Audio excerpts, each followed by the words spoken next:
some of my favorite songs are songs that people have shown or shared with me. Like, hey, you should check out this artist because this song reminded me. I think you would like it or whatever. Yeah. And it's like, oh, cool, and I'll check it out. And it's just like, oh, I really like this song. So seeing that and experiencing those kind of moments, I think gives me a greater appreciation for music. And really trying to understand it and analyze it too. Like when people send me songs and I'm listening to the words, I'm listening to the beats, I'm listening to how the drums are layered, I'm listening now to the chords that are being played through it and kind of trying to figure it out. Like, oh, what are they actually playing? And the arrangements, how it goes into the bridges. Like now it's been more like analytical when I listen to music, which sometimes it's a blessing and a curse because sometimes it's like too analytical and you're just like you forget that it's music and it's supposed to be just appreciated and heard, right? It's art. But I think by analyzing it, it helps me grow as an artist and helps me grow in the way that I arrange songs and songwriting, putting it all together.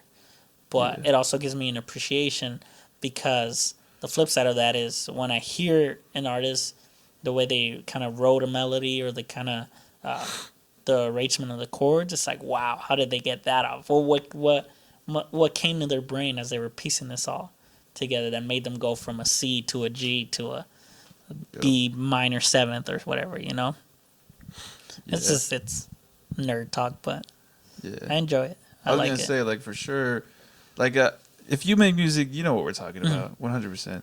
Like, it's hard not to listen to music and not dissect it.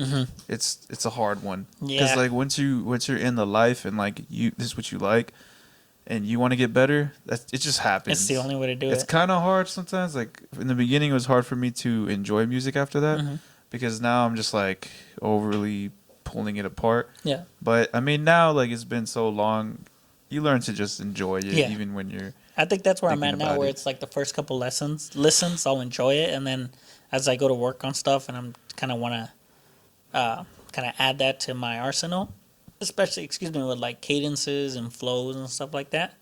It's nice to be able to see how somebody did it before you, and you can kind of mimic it, but also kind of adapt it to your style. Where it's like, oh yeah, I struggle sometimes with like the melodic rap.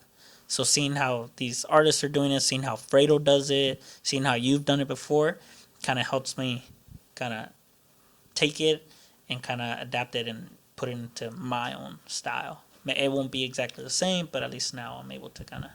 And I'm a big like doer. I have to do it in order to learn it.